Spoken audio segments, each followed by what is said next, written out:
Shandu takte zo Google channel te an anusha jengna na siama thinglung takin kan lo lo ma che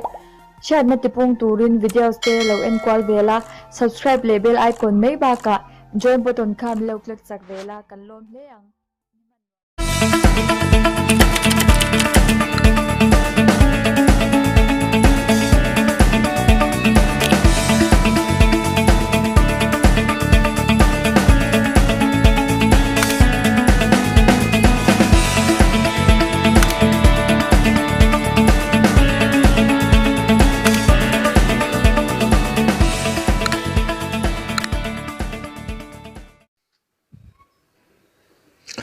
chỉ bây giờ chúng chúng chú WhatsApp sim card tel lova sim number tel lova account siam dang kan sei do nga Chrome browser khan open la application download link ka page do na hey video description link a hian omanga description a link kha in click anga Chrome in open anga in load về mấy đồn đi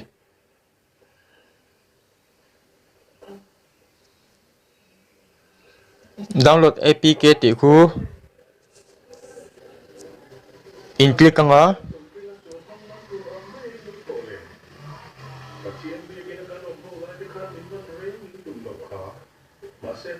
ok in click lên anga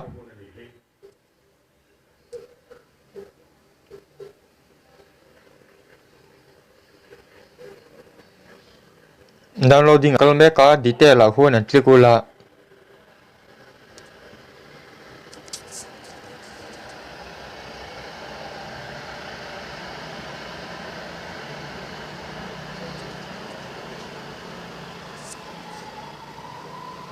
hey download me khani download rồi click open anga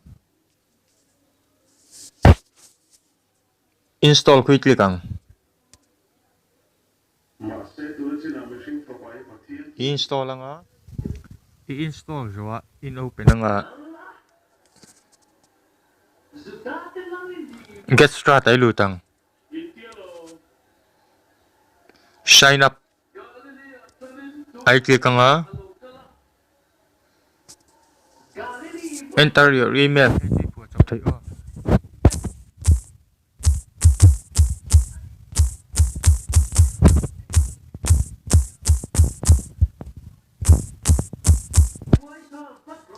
password po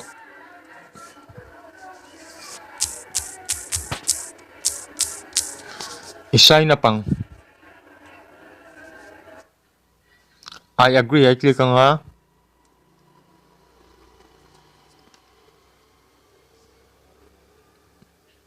account ni create make ani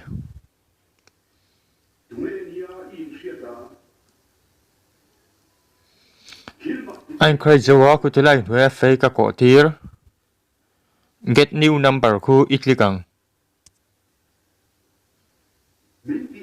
select country ma country sang sang amar chu get a free 3-day number ti chung barami USV kan click ang tay number i-claim thaya box and click la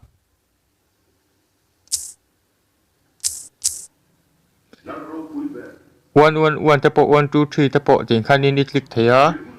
han search la claim random number hi click ang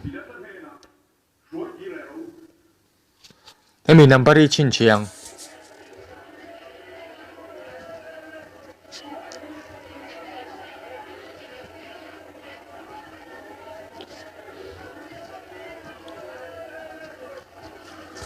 i-claim ang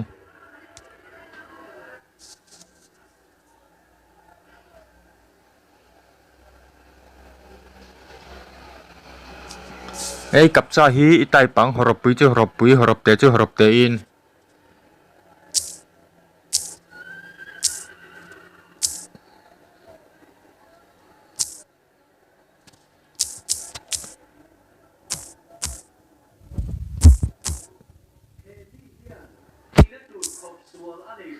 verify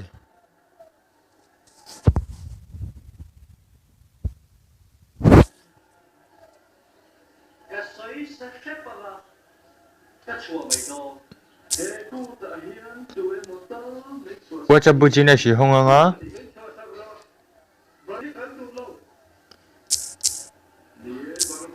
night one ai han one ni da nga nasina number chin share ro ka ti kha e type blue tang 830 239 5742 inexang call me hin click la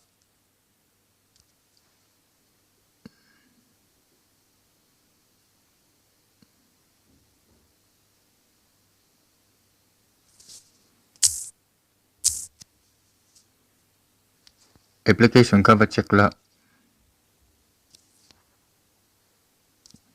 calls dia hon lut la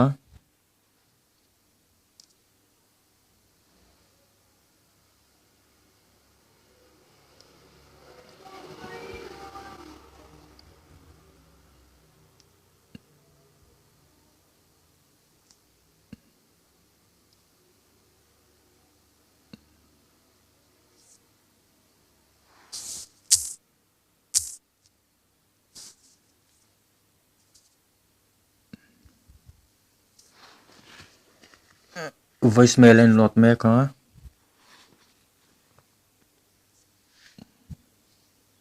2-3.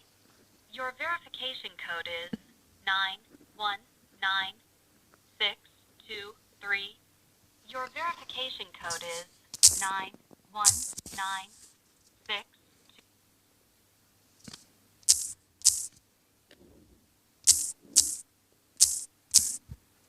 code voicemail mi kha kan type blue ta a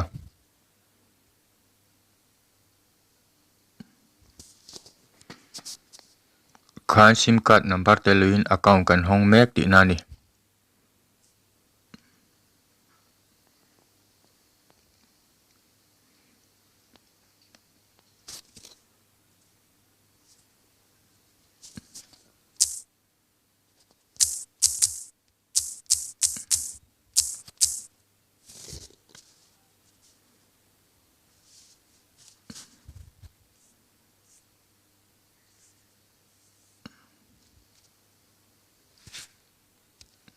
inex lenga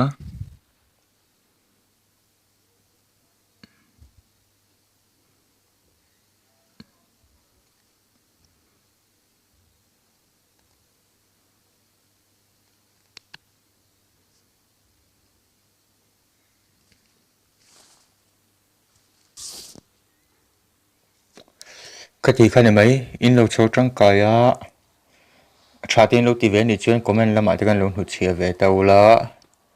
tin e chang chi kha lo skip lo ram phra mo la ko lom la yang o ka ti jong kan ro se